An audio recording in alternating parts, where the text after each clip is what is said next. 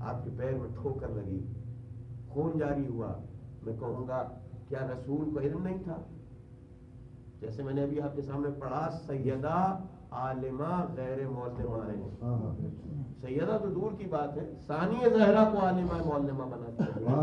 کل میں نے آپ کے سامنے بتایا 23 سال میں جو قرآن اترا تھا، 3 سال میں فضا کو ازبر کرا دیا۔ فضا پھر قرآن کے لہجے میں گفتگو کرتی ہے، ایسی شہزادی، کبھی حسن سے وہی سن رہی ہے۔ یہ حسن سے وہی سننا کیا اس لیے ہے کہ میں وہی جانتی نہیں ہے؟ چاہتی ہیں کہ تعارف ہو جائے دنیا تک کہ یہ کم سنی میں بھی کم سن نہیں ہے، یہ کم سنی میں بھی امام ہے۔ کیا آپ کے سامنے روایتیں نہیں ہیں؟ مولا حسن حسین کے آنے سے پہلے تعارف حسنین کرایا گیا۔ شہزادی کا اب کس سے ہوا؟ بعض روایتیں ہیں کہ علی نے پیغام دیا، اور بعض روایتیں یہ ہیں کہ ذات رسالت معاذ نے خود چاہا اور کہا علی اللہ نے تیرا آنکھ زہرا سے عرش پہ کرا دیا، میں چاہتا ہوں اس کو فرش پہ بھی ادا کیا جائے۔ تو کیا ارادہ ہے؟ میرے مولا نے حکم خدا اور رسول کے سامنے سر جھکا دیا، یا رسول اللہ آپ نے پالا پوسا ہے، میں نے آپ کی آغوش میں پرورش پائی ہے، جیسا فیصلہ کریں گے مجھے قبول ہے۔ علی کچھ ہے گھر میں مال و متاع؟ یا رسول اللہ کچھ اور نہیں، ایک سواری ہے، ایک تلوار ہے، زرہ۔ مولا نے کہا تلوار تمہارا ہتھیار ہے، زرہ کی تمہیں ضرورت نہیں۔ کیا کمال شجاعت ولایت بیان کی جا رہی ہے۔ علی تک کوئی تلوار پہنچے یہ ممکن نہیں ہے، لہذا زرہ فروخت کرو اور جہیز کا اہتمام کرو۔ جہیز سیدہ کیا ہے؟ مٹی کے چند برتن، چمڑے کی مشک، چمڑے کا ایک چھوٹا سا بستر، ایک سراہی، مٹی کا ایک برتن، کھجور کا بنا ہوا ایک برتن، کل جہیز ہے سیدہ کا۔ ایک سفید چادر، یعنی جس چمڑے کو بچھا کے سوتی تھیں اسی پہ دن میں جانور دانا کھاتے تھے۔ زلجنا، شان دیکھو کہ جس بستر پہ سیدہ سو رہی ہے اس چمڑے پر رکھ کر سیدہ نے حسنین کے دلدل کو کھلایا۔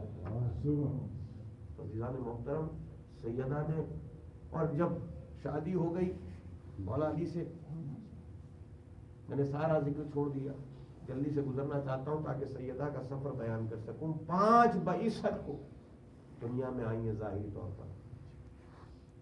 عیسوی سال بنتا ہے 614 اور 615 عیسوی۔ عقد رسول ہوا ہے 595 عیسوی میں، یعنی 5 سال وہ اور یہ 14 اور 15 سال یہاں کے، 25 سال کے تھے رسول جب عقد ہوا تھا، اور جب عقد ہوا ہے تو اس کے بعد بارگاہ رسالت میں روایت موجود ہے کہ 25 سال عقد ہوا، 30 سال تک ذات رسالت کے یہاں کوئی اولاد نہیں۔